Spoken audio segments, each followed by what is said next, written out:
evening and welcome back to A Day in the Neighborhood. Tonight we have a very special guest, a very dear friend of mine. She's one of my role models.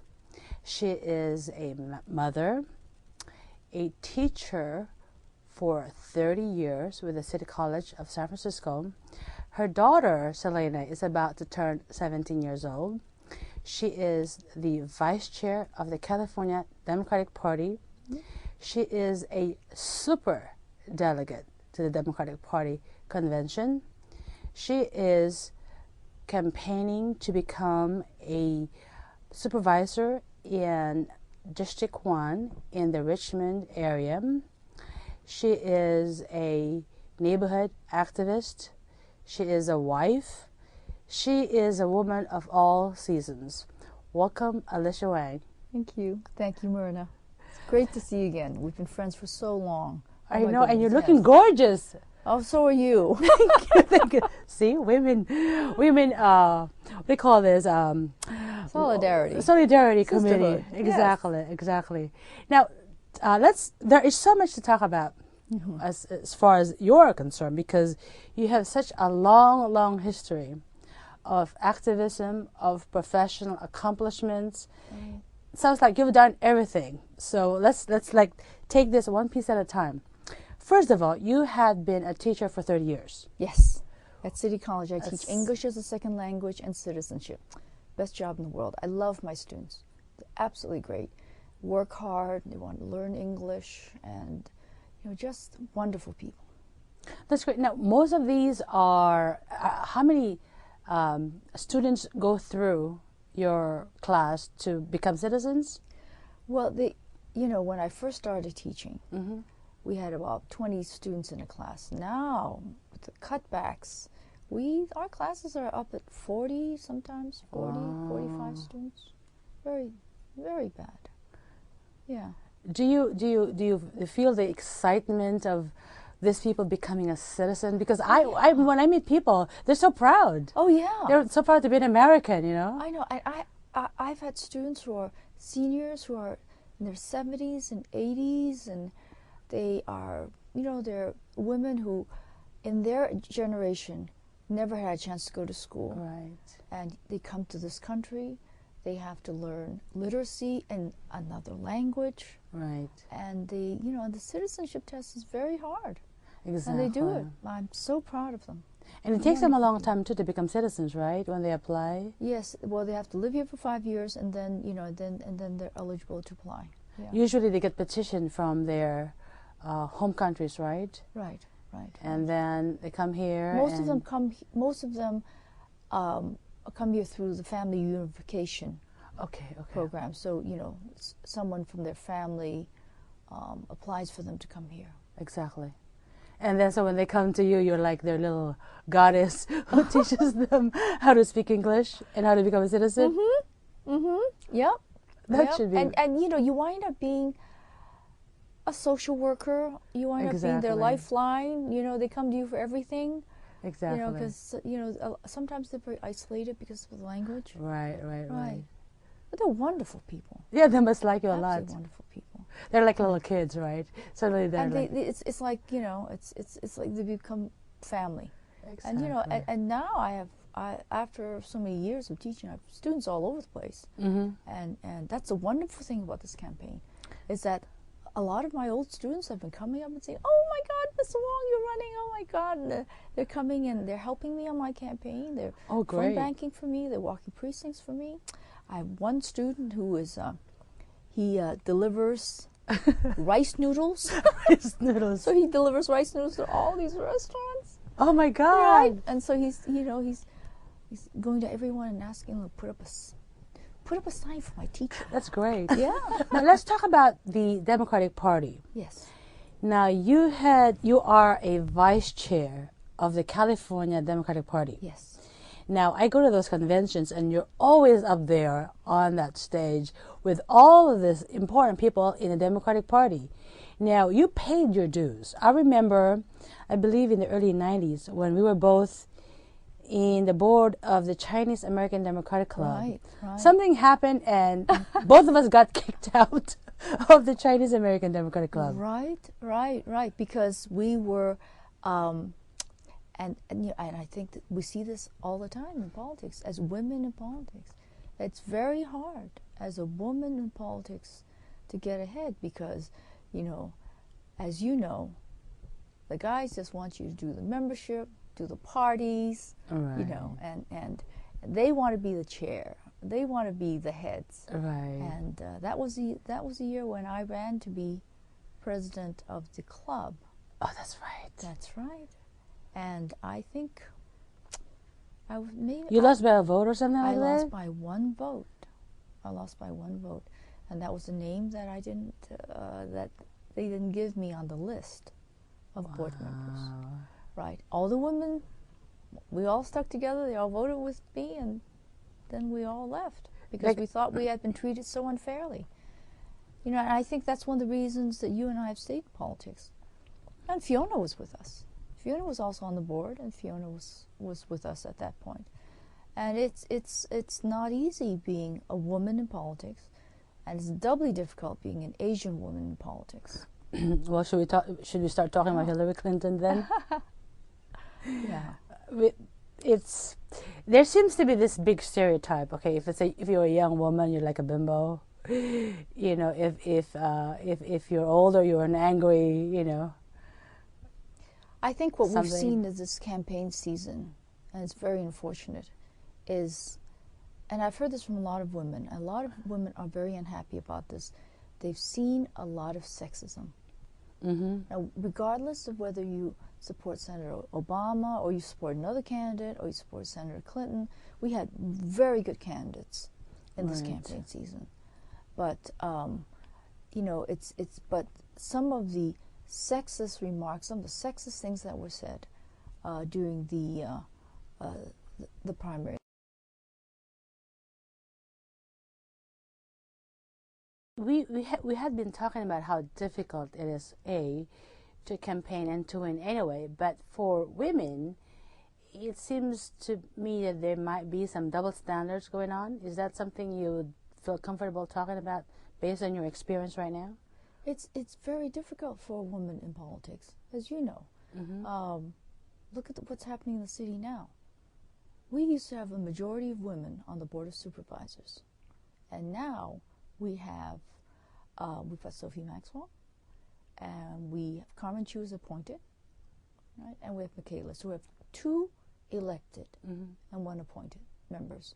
So there are 13 people who run the city: the mayor, CAO, and 11 supervisors. Right. Out of the 13 people who run the city, there are 3 women. That's plain wrong. That is just plain wrong. I think district elections has been difficult for women. With citywide elections, people put together slates, and they included women. And with district elections, for some reason, women are not being elected. I hope this year is going to be the year of the woman. There are a lot of really good women candidates running, and I think that's one of the reasons is because we really feel that in the last 8 years we have lost our place. We've lost our voice in the city. Exactly. And look at what happened with the Labor Council. Labor Council made their endorsements early in February, and for 4 open seats, they endorsed 4 men. They didn't endorse a single woman. Did they interview you? Yes, they interviewed. You? I think they interviewed quite a few women, and they did not endorse any women. If you look at the membership of the unions, it's Right. predominantly women. Exactly. But for the leadership to endorse only men, that's not cool. But majority of the leadership in the unions, though, are male. It's all men. I'm a member of the Labor Council. I'm a delegate to the Labor Council. Right. When I walk in that room, Now, mostly men. who are the members of the Labor Council? Which unions? It's all the major unions. Yes. Right. Is SEIU still a part of the Labor Yes. Council? Yes. So I think there has to be a sensitivity in the city Right. that it is not all right not to include women. Right. That women need to be represented on all boards and commissions and in elective office. Now, in your race in the Richmond area, could you Yes. talk about the area that's covered in your district and Sure. how many people are running and how many are women and how many are men? And Well, District 1, as you Right. know, is bounded by Fulton on one side, and then Lake, and the Masonic, and the Ocean Beach. right. So it's a big, long rectangle. And it's kind of interesting because it's really, it's bisected by two major arteries. You've got Park Presidio that goes through one way, and Geary that goes Right, through right, the other. right. Yeah, so one of the big issues in the district, of course, is pedestrian safety. Oh, is it? Right, because if you're trying to cross any of these, trying to get from one quadrant to the other, it's really, divided into 4 quadrants. Exactly. And if you try to get from one quadrant to the other, you have to either cross Geary or cross Park Presidio. It's very difficult. Right. Yeah, and there are a lot of traffic accidents. So pedestrian safety is a very big issue, especially since District 1 has the second highest proportion of seniors. Of Oh, any really? I district. didn't know that. Yes. I think your district, District 11, has the highest proportion of seniors of any district. Yeah. Yeah, Yes. and District 1 has the second highest. Now, in District 1, there's a lot of Russians, right? There are a lot. Yes, there are a lot of Russians in and district. Chinese.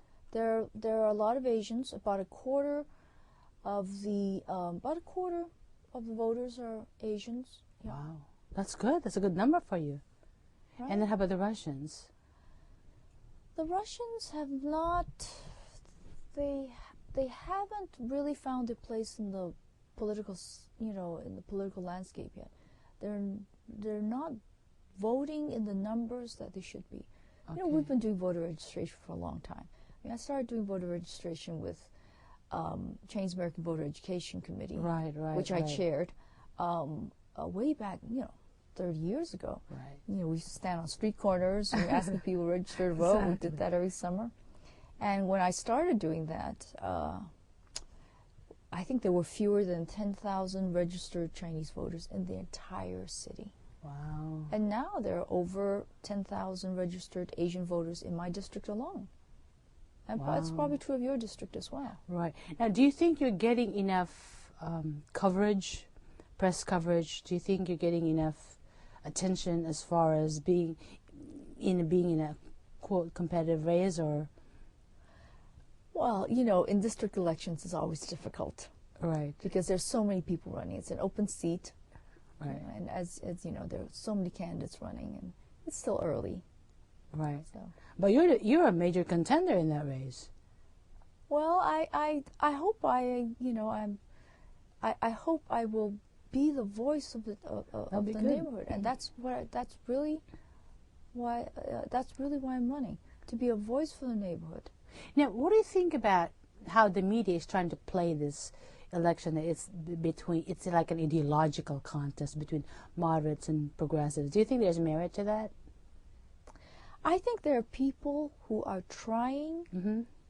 to create that kind of dichotomy, Right. progressives versus moderates. But it's funny, when I walk the streets, when I'm standing in front of the supermarket talking to people, or when I'm calling people when we're phone banking and we're talking to the residents, they don't say, "Hi, I'm a moderate." They don't say, "Hi, I'm a progressive." And they don't care, right? They don't care. Right. What they care about is someone who's going to represent them, someone Right. who's going to listen to them and who's going to represent them. And that's not what they have right now in City Hall. Exactly. Yeah. And I think one of the major reasons is that we don't have enough women on the board. Women are so much better at listening, Right. as you know. What kind of flavor do you think having more women in the board would inject? Well, I think I'd like to guess that we have a different sort of leadership style, but I would like to hear your view on that. not only that, but there have been a lot of studies done.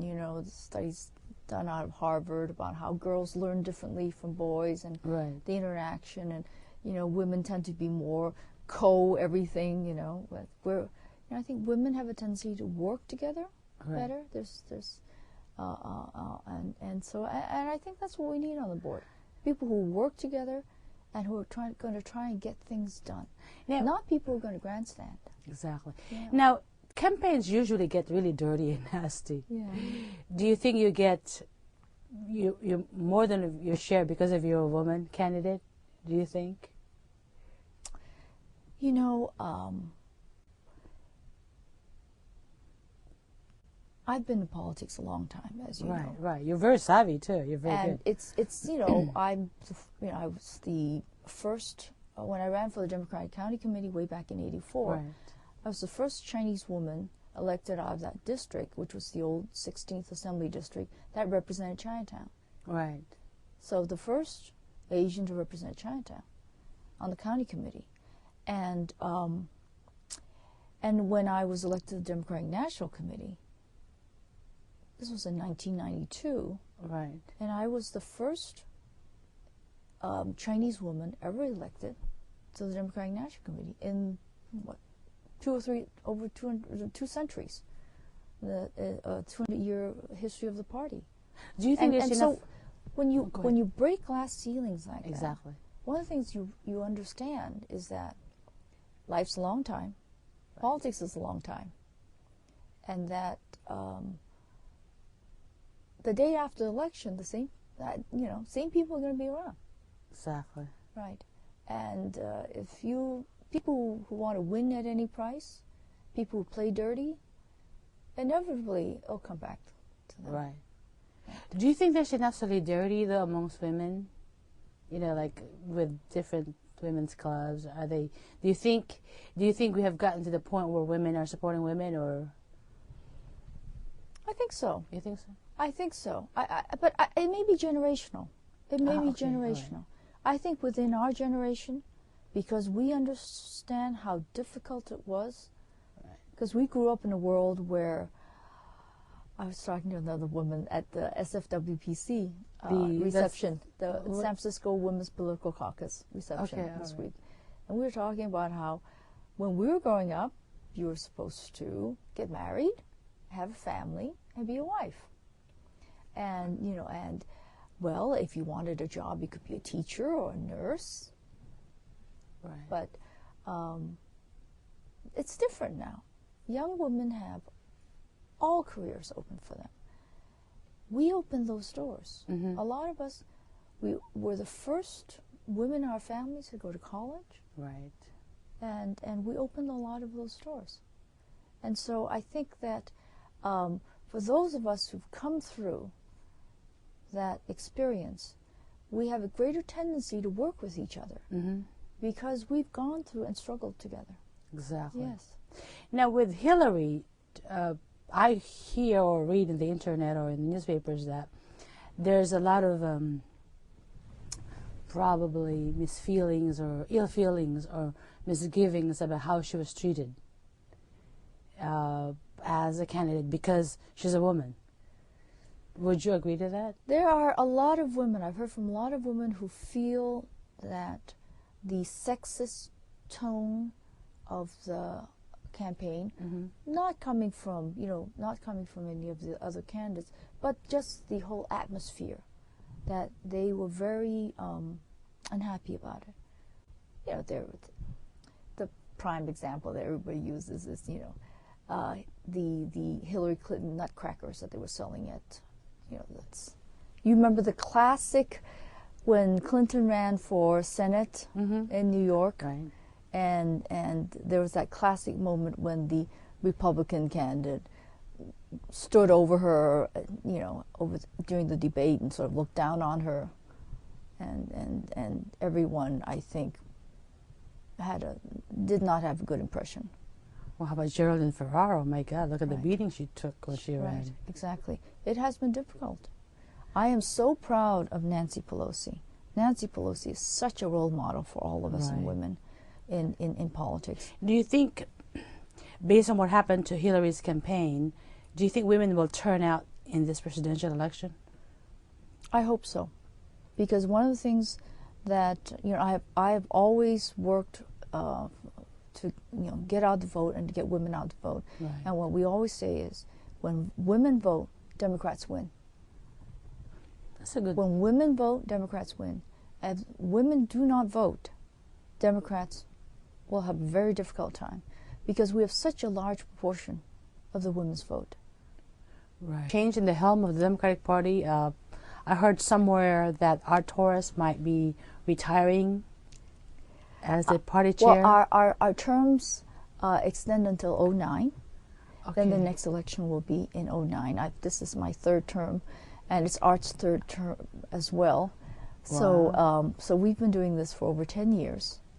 And oh my God. I know, but Art is so well loved. He is.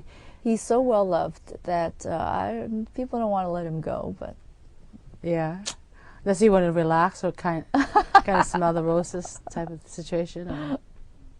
I think he's been the best chair we've had for. He has just been an absolutely great party chair. Yeah, I mean, I remember the convention. He gets everything under control. He just shoos the people and make them keep quiet. Exactly. He's been, and Art is always very good about making sure that women are represented, and women are represented in leadership positions in the party. That's great. Yes. Well, I heard you have an excellent campaign going. I've been hearing some really good things about your campaign. It's a real grassroots campaign. It's a real grassroots campaign. Everyone's a volunteer, and it's fabulous. It's my motto in life is, if it ain't fun, it ain't worth doing. Exactly. Gotta make it fun, and so we just put an ad in the Richmond Review. Oh, okay. And it said we did something lighthearted. So there's a little check-off box that says, "Eat healthy, recycle, vote for Alicia Wang." Smart choices. So something a little different. Well, I like the fortune cookies. Yeah, absolutely. We've been going We've been going to bus stops and passing out fortune cookies. You do fortune cookies for you too? Yeah. And with my website on it. My website is www.votealicia.com. Wow. And yeah, you have to see. You have to go look at my website. I have seen it. It's very good. Yeah, we have a video on it. What we did was we went out and talked to Richmond residents, people on the street, in the playgrounds, just around the neighborhood, and asked them, what do you think are the important issues in the Richmond, in District 1? Because what's really important is not, as I say, it's not about me. It's about you. Right. And it's not about Alicia, the candidate. It's about us. It's about those of us who live in the district and who care about the district. And, right. So we interviewed a lot of a lot of residents, and we put it together and put it on the website. You should go see it. And people say some really cute things. Oh yeah, I gotta watch the videos. Yeah. How do you like having your husband as your quote consultant, huh? Well, actually, he's one of the folks who's working on my campaign. I'm lucky. I have a lot of friends. I've been doing politics for many years, and a lot of friends are coming up and helping on my campaign. And I would say jokingly, of course, that Andrew and I. There are only two things we agree on at this point, after 6 months on this campaign. One is he shouldn't run the campaign, and second is I shouldn't run the campaign. He should not. That's a good one. Yeah, I mean, that's fine. He's good. I mean, he's one of the... He is one hard worker, huh? Yes, but he is one of the smartest strategic thinkers in politics, I think. Exactly. I mean, after all, that's his profession, right? Anyways, so that's great. I mean, and you do a lot of bus stops and house to house kind of parties. We're doing, doing the merchant walks and going and talking to merchants in the commercial areas, and we're in front of the Safeway and talking to people, and we're phone banking, and we are doing precincts, and we are just. It's retail politics. Exactly. Right. That's what it is. Yes, it's politics 101. That's good. And I love it because it's about people, and it's about listening to people. Exactly. And that's what. You've lived there for a long time. Oh yeah, yeah. We bought our home there in '94. Wow, that's a long time. Right. And it's a great area. It's the only district that's bordered by, well, you know, it's bordered by the Presidio Right. on two sides. So it's bordered by federal land on two sides. Right. And then by Golden Gate Park on the other. So we're bordered by tremendous, you know, a lot of open space. Golden Gate Park, the Presidio, Ocean Beach, and we have a state highway that bisects the district. So I think That's definitely. the highway? Yes, Park Presidio is Highway 1. Oh, that's right. That's right. That's why pedestrian safety is such a major issue. Is that the number one issue there? It is a very major issue. Is the economy a pressing issue in your district? I think it is for small businesses. Small businesses are very concerned. Right. Because, you know, I mean, it's when the economy goes down, and we have a lot of restaurants. We have great restaurants in District 1. So, you know, you've got Clement Street, you've got Balboa, you've got Geary, you've got California, and you've got shopping areas there. And it's difficult, and they are complaining about parking. Right. You know, they need more parking for their customers. There was a restaurant owner who told me that his customer came by just to pick. They do a lot of, you know, takeout business. Right. Someone came by to pick up their food, and the meter maid came and gave him a ticket. Right. And he lost, and he doesn't think that customer is going to come back again. Well, Yes. it's that sort of thing. We need to be, the city needs to be a lot more encouraging of our small businesses. Exactly. And helpful to our small businesses. That's because in my area, it is just small businesses. Exactly. Well, we're running out of time, and it's a pleasure having you here. Certainly, you're a very impressive candidate, a very impressive leader, a very impressive woman. And I'm sure the women's groups would go behind you all the way and support you and make sure you get elected. Thank you, Myrna. Thank you so much for being here. Thank you, and good night. Good night.